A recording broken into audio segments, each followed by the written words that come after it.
The Gospel of Luke, chapter 5. And it came to pass that when the multitudes pressed upon him to hear the word of God, he stood by the lake of Genesareth, and saw 2 ships standing by the lake. But the fishermen were gone out of them, and were washing their nets. and going into one of the ships, that was Simon's, he desired him to draw back a little from the land. And sitting, he taught the multitudes out of the ship.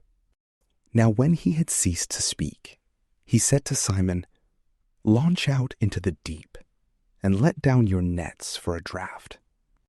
And Simon, answering, said to him, "Master, we have labored all the night, and have taken nothing.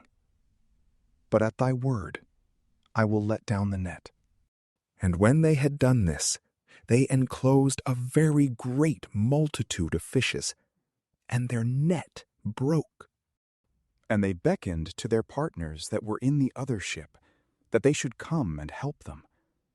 And they came and filled both the ships, so that they were almost sinking. Which when Simon Peter saw, he fell down at Jesus' knees, saying, "Depart from me, for I am a sinful man, O Lord." For he was wholly astonished, and all that were with him, at the draught of the fishes which they had taken.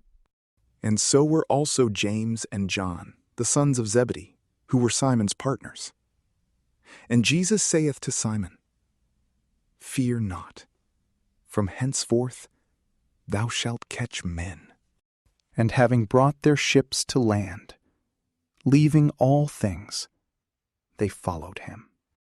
And it came to pass, when he was in a certain city, behold, a man full of leprosy, who seeing Jesus, and falling on his face, besought him, saying, "Lord, if thou wilt, thou canst make me clean." And stretching forth his hand, he touched him, saying, "I will, be thou cleansed." And immediately the leprosy departed from him. And he charged him that he should tell no man, but go, shew thyself to the priest, and offer for thy cleansing according as Moses commanded, for a testimony to them. But the fame of him went abroad the more, and great multitudes came together to hear and to be healed by him of their infirmities. And he retired into the desert and prayed.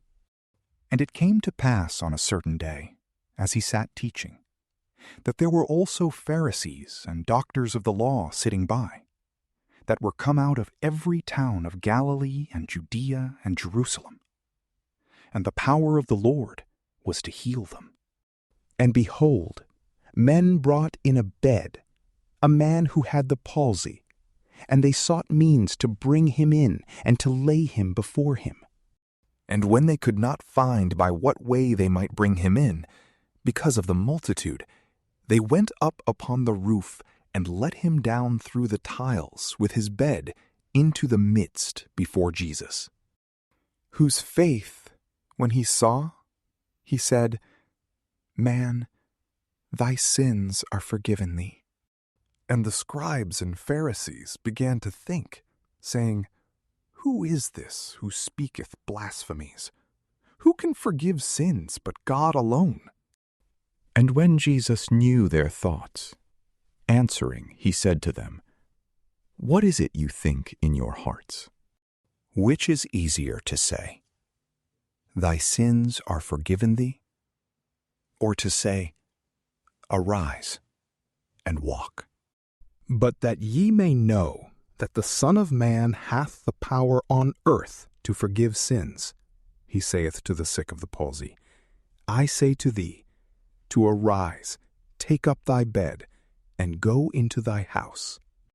And immediately rising up before them, he took up the bed on which he lay, and he went away to his own house, glorifying God. And all were astonished, and they glorified God, and they were filled with fear, saying, "We have seen wonderful things today." And after these things, he went forth and saw a publican named Levi sitting at the receipt of custom. And he said to him, "Follow me." And leaving all things, he rose up and followed him. And Levi made him a great feast in his own house.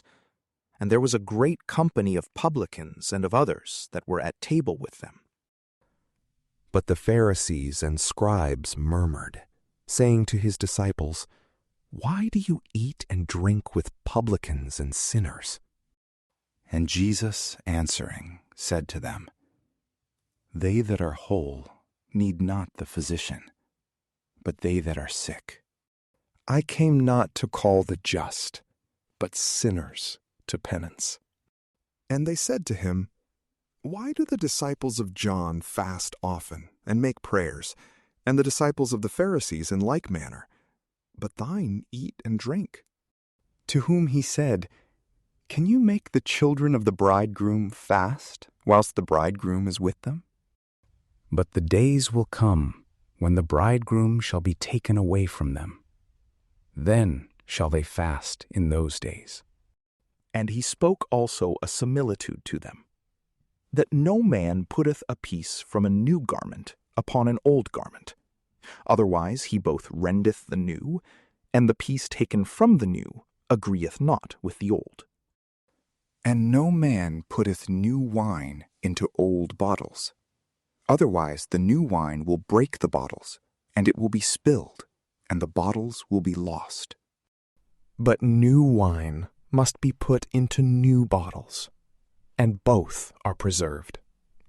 And no man drinking old hath presently a mind to new, for he saith, "The old is better." From PrayLamp, peace be with you.